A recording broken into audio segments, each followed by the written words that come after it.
Good evening, everyone, and thank you for joining us on Worcester, the City That Reads. I'm Hank Stoltz, and we're very pleased to have local author Rocco Michike with us here this evening to talk about the principles of leadership. Rocco, thanks for coming by. Thanks for having me. I appreciate the opportunity, Hank. Now, I've read The Principles of Leadership. It's a great book, guiding principles that will help you think about the power of choice. Let's start there. Let's talk about a few of those guiding principles, Sure. because this is very much, this book, The Principles of Leadership, your story. Right. Right. It's a personal story, my own journey that I've gone through in my life and the experiences that I've had. It was kind of based off of Malcolm Gladwell's book, The Tipping Point. A friend of mine suggested to utilize some of the things that happened in my life to explain the story and what led me to the principles of leadership. Tell us about your first principle of leadership, and maybe one of those first things that did lead you to that. Can people be born a leader, do you think? I think we're all born leaders, actually. I think we have to understand that. When I originally wrote this book, it was meant and marketed towards people in traditional leadership positions.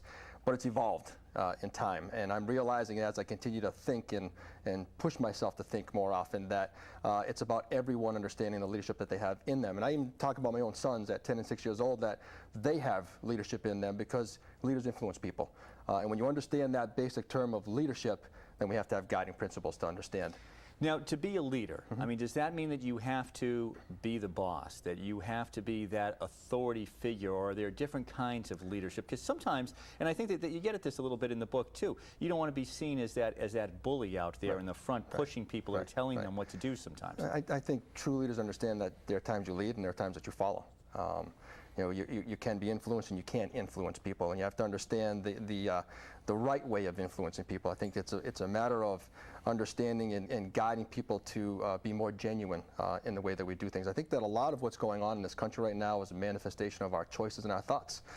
I don't personally see it as some sort of fiscal problem, but more a problem of our attitudes and how we're approaching things in this country. Interesting. So keep going on this now. So here we have this fiscal crisis, but the way in which we approach it, I mean, as if it's a mental thing. If we have more of the can-do attitude, that will help us get out of it. I completely believe that. See, I come up. I don't want to say it's my own quote. I believe it. I'm sorry, equation. I don't want to say it's my own, but I think we have to start embracing it. And I talk about choice plus thought equals action. Okay, you have to choose to think, and once you start thinking, you act upon those thoughts. So you act upon your thoughts and you choose to think a certain way. So that equation, it can't be varied. And I actually compare it to 1 + 1 = 2. 1 + 1 does not equal 5 or 10. Every time you add 1 + 1 = 2. Every time you make a choice, you choose to think a certain way, and when you think a certain way, you act upon it. So if you choose to think you can't do something, well, then you can't, because it's in your mind. If you choose to think you can do something, then you will do it. So power of positive thinking. Absolutely. It's more the power of choice. And embracing the power of choice and realizing that the choices that you make in your life are yours and yours alone. And that goes back to principle number 1. I believe a lot of people have a tendency to not reflect upon themselves honestly. That's why I call it applying self-discipline. We have a tendency of pointing the finger of blame at others because it's easier to do, or we put in our minds that it's easier to do. Well, and we truly probably believe it at the time. I mean, you know, self-reflection. So one of our choices then, if we look at the first principle for the principles of leadership, is that we want to take a look at our own actions. Absolutely. Absolutely. It's very important. I challenge myself all the time. I don't just talk about these principles of leadership. I apply them to my life every single day. I try to do the best that I possibly can, and I think that's why it's evolved. As I continue to apply them and it continues to grow in my own life, I continue to push and meet with people like you and try to get this message out to America that we really need to start having guiding principles in our lives. Rocco, give me an example of that first principle of leadership where we need this honest self-assessment. And as I said, much of the principles of leadership it is your story and how you came to get these principles. And you didn't start out born with them. You did a very honest self-evaluation along the way. Well, you know, growing up, I was overweight, and I talk about those struggles. Talk about the bodybuilding that I was in and how that changed my life, but it also helped me to reflect because I was judged for my weight in one way, being overweight, and then as I started bodybuilding and my body started to change, I again started being judged again on my body, and I had to think to myself, who are you? what is Rocco, who is Rocco, what makes you tick, is what they're telling you real, what isn't real, and I started to really think about who I was more often, and that challenged me and built my level of confidence. I realized, it clicked, finally realized and said to myself, okay, it's always been about your mind, it's always been about you internally. What's changed is your external shell. Well, but also these projections then that people are putting on you, the projections that they thought of you, or that you felt, if you felt that everybody was saying behind your back, oh, there goes the fat kid. Right. And what you or they felt, said it to my face. Right, yeah.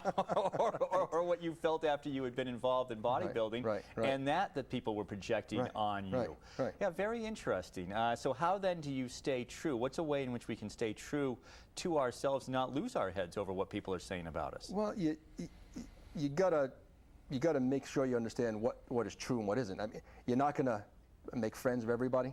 There are going to be people, no matter what you do, that aren't going to like who you are.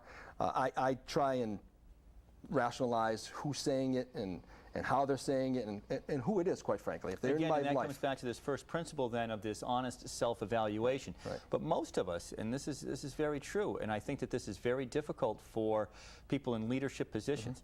Some people, their need to be liked is more important, and I think that the people who need to be liked in all instances often fail as leaders. Right. It's very difficult to be the leader if you aren't going to make that decision, because the problem is you make a decision that is the popular decision. Right. Then when that decision goes south, and you knew all along that it wasn't the right decision, everybody who is saying, well, this is the decision that you have to make, they aren't there with you when the ship is going down, right? They're all pointing the finger at you saying, why'd you make that dumb decision? No, I actually think differently. I believe it's important that you do become liked as an individual first, because if you want to gain respect from your staff, you go back to business, you have to be someone who's liked, even in your personal life. Yeah, but I'm talking more about the need. I mean, I think there's a need in some people that they really overall, no matter what, I mean, you know, they have to have that.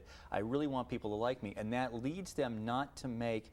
That leads them to make the popular decision always, not the right decision. And you see it in our presidents. You were just talking about, you know, President Obama or, you know, President Bush before him. There were people, or are people, who have to have the courage of their convictions, because if they're just putting their finger up in the wind and going whichever way the polls are blowing, this country would be in a lot of trouble. Yeah, there are extremes. I understand that. But I think the foundation of being a respected leader is being able to be liked. It's difficult from afar. I mean, you talk about President Obama and former President Bush. I didn't sit down and talk to them personally, so I've never had that opportunity. I'm talking about those people in your life. Where they're at work, they've got to be able to relate to you. They got to know who you are as a person outside of that place, know that you have kids, know that you have likes and you have wants, and when you connect in that way, they really do work a lot harder. I talk about my mentor, David Miller. He was very well liked, but we also knew that when he had to make difficult decisions, we trusted that he was doing it in the benefit for our benefit. So you had that respect for him. Absolutely. Would you say that you worked harder for him because you liked him, though? Without a doubt. Without a doubt. I think it goes hand in hand. It's very difficult. I personally don't believe you can respect someone if they're not liked first. When you don't like someone, I've never heard someone say, I can't stand that person, but I respect them.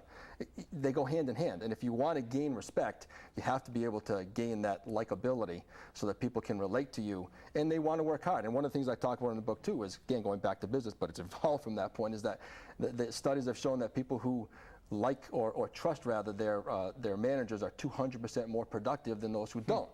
So that's a lot, first of all, 200%. That is indeed. Rocco, let's pick up on that straight ahead as we talk more about the principles of leadership right here on Worcester, the city that reads.